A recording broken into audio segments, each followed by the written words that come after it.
welcome back to the Insurance Guru. My name is Ayanda Malele, and thank you so much for tuning in once again as we talk about my favorite subject, insurance.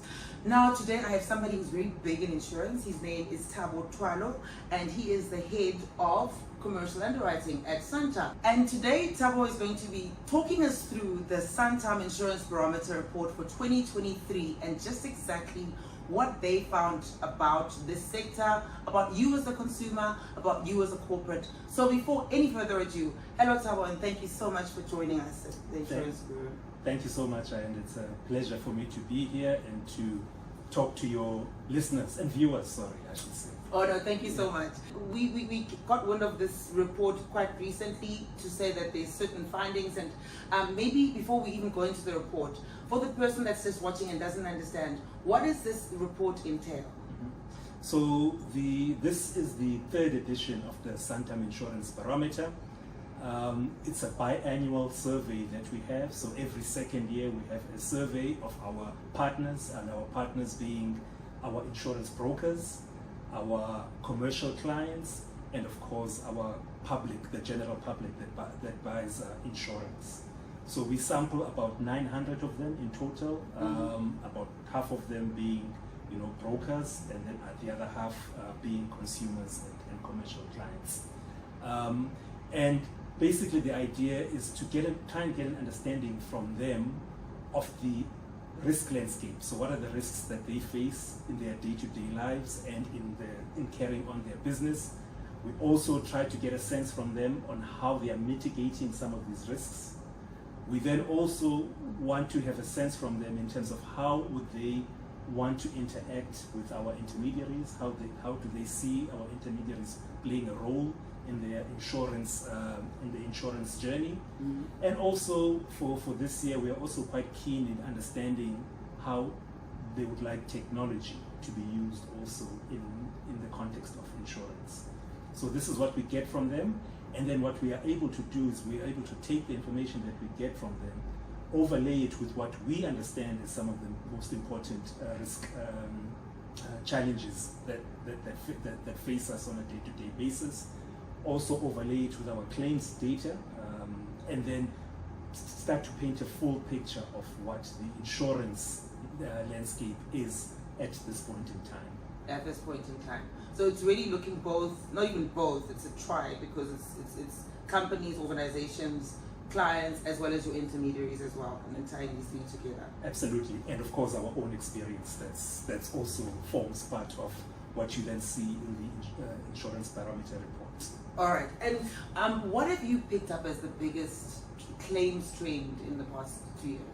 So I think the biggest claims trend in the past 2 years, the first one will not surprise a lot of people, and we've picked up a lot of claims that are caused by power surge, and power surge resulting from load shedding. So when the power switches back on, if you haven't switched off your appliances, sometimes there can be a surge in power that causes the appliances to fail. And over the last couple of years, we've seen a steady increase in these claims, and as of course we've seen a steady increase in load shedding hours. So I think that probably does not surprise a lot of people, and some of your audience might have experienced those claims themselves. The second one, which I found a little bit more interesting, which we found a lot more surprising, was the increase in the incidence of car theft and hijacking.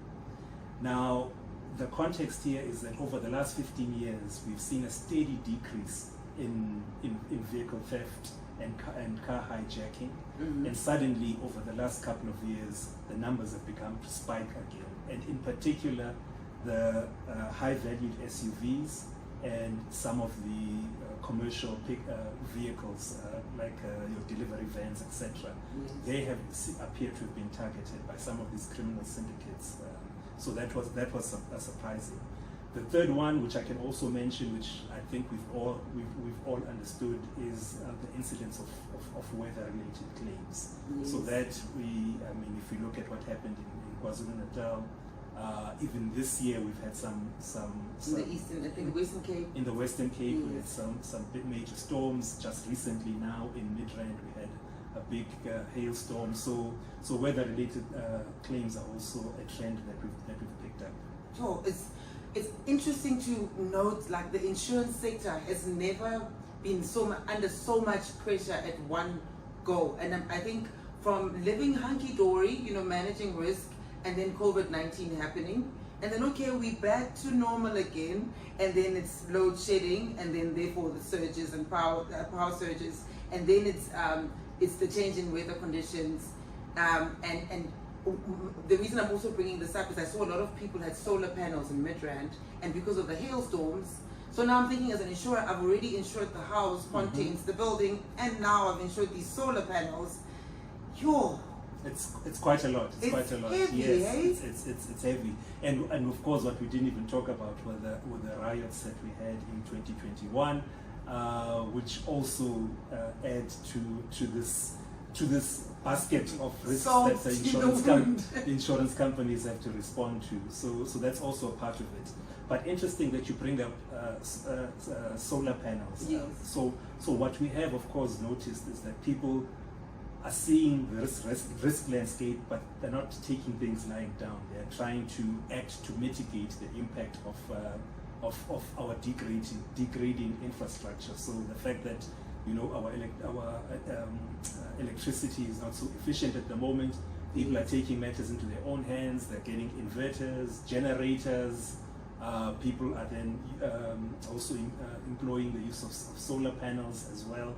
So we see that, and I think we see that as a positive sign of the resilience of us as South Africans. Consumers and businesses alike. This is consumers and businesses alike. But at the same time, we also have to be aware, as you've alluded, that it introduces an additional risk element that we did not have to deal with before. Yes. So, which makes our jobs in insurance always interesting and exciting, if I should say that. Very exciting. I think, and the one that you brought up, which is intriguing, but I've heard stories about, is the high value vehicles, that it's, syndicates and so forth. With technology and our tracking devices and tracking systems, are those assisting in terms of recovering those cars, or maybe even stopping the incident from occurring altogether? Absolutely. So one of the interventions that we've had to make, and I'll share a story about why, is that we've had to start insisting that more and more of our clients install tracking devices in their vehicles in order to mitigate some of this risk, because vehicles with tracking devices, we are able to recover them on a lot of occasions, so which is something that's positive. Also, an interesting factoid is that sometimes we've insisted that clients put on two different tracking devices on their vehicles as an additional measure, just because of how sought after some of the vehicles that we see on the road are by some of the thieves. So that technological intervention has worked quite well, and we've actually seen a downward trend in the car theft and hijacking claims that in our own portfolio of claims since we've made those interventions. But an interesting story, which you might also pick up from the report, is that if we just compare claims, if we take the SUVs, the high value SUV sector, we saw a 6-fold jump in the number of hijackings and car thefts in a space of about 4 years, which is absolutely unprecedented. And what we found was some of the methods were quite interesting. So this is where technology can also, have the opposite effect. Is that some of these criminal syndicates were able to actually use certain devices to clone your car key signal.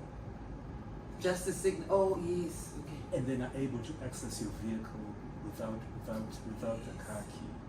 So we have more sophisticated technology that allows keyless entry into our vehicles, but then that makes us a little bit more vulnerable.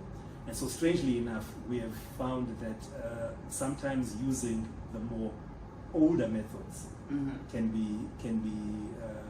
actually serve you just as well. The gorilla, remember the gorilla? Exactly. Most of your consumers will remember the gorilla. You'll remember the gear lock. What we also encourage is that if you have one of these keyless entry devices, you use a Faraday pouch. Now, a Faraday pouch protects your key from the signal to being accessed by somebody who's outside. So these are all technologies that we think that actually also can help to reduce the risk. Listen, the more things change, the more they get worse. It seems because, I'm looking even at our electricity issue in South Africa. How can insurers firstly try and protect themselves? So I think we've had to really look at the kind of cover that we give, and we've had to ensure that we respond to the claims activity that we are seeing. Obviously we've had to adjust prices as we've experienced a lot more claims. We've had to adjust excesses as well, so that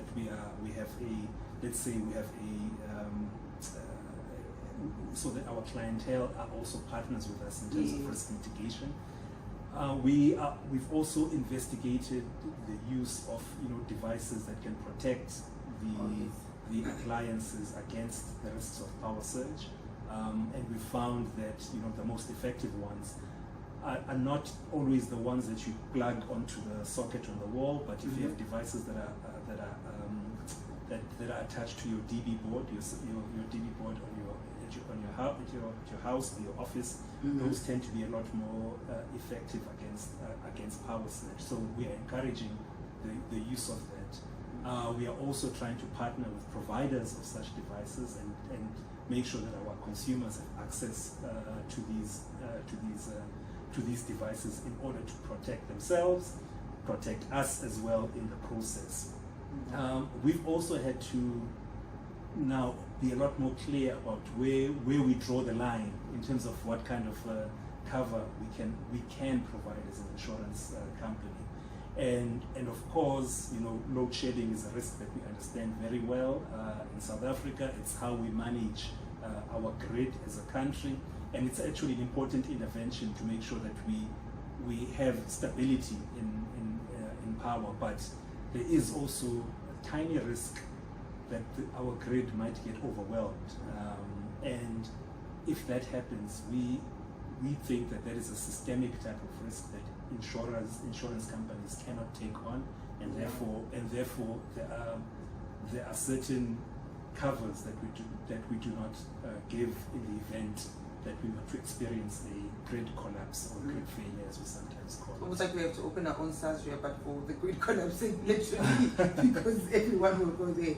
Absolutely. Is there anything that was probably not highlighted as much as the other three key points that you've discussed with it that you think could also be a potential risk, not just for the industry, but for the consumer and the world? Oh, definitely. I think the one that comes to mind is a cyber risk. I think when we look at the risk landscape, we see cyber as being a big threat to the operation of businesses. But when we asked our consumers, we did not get the sense that this was high on their agenda. And we feel that there is a gap here, and this is where we think education from by our intermediaries will help. We also think that maybe there are some misperceptions around the kind of protection that people have. So most people believe that if you install antivirus devices, that somehow this gives more protection, or that these would respond even in the event of a cyber attack, which is becoming more prominent now. Yes. And this is not the case, and this is where we've got very good insurance products that can actually assist in that process, and not just assist in terms of paying out money for the impact of that cyber attack, but rather to know how to respond if you have a cyber attack. So we have partnered with providers that you can have access to, so that if you are ever experiencing such an attack, you can pass it on to the professionals. They deal with it. They secure your data. They protect your infrastructure, and you don't have to do that yourself. And I think this is a key element of what the cyber product provides. What I also picked up is climate change. As much as we've spoken about the floods, but I didn't feel it was highlighted as much as it really is one of the risks that we should be looking out for in future. Absolutely. I think climate change, climate change there used to be a debate about whether we have climate change or not. I think now those days are gone. Now climate change is here. And climate change is something that we face on a day-to-day basis. And the impact of this can be quite drastic and extreme. I think what we found that over the last few years, over the last few decades, I should say, South Africa has of course developed very quickly in terms of people opening up businesses, building homes, moving into areas where there was nothing before. Now suddenly a suburb has sprung up, and sometimes what we see is that in the planning we did not really fully account for our vulnerability to things like flood.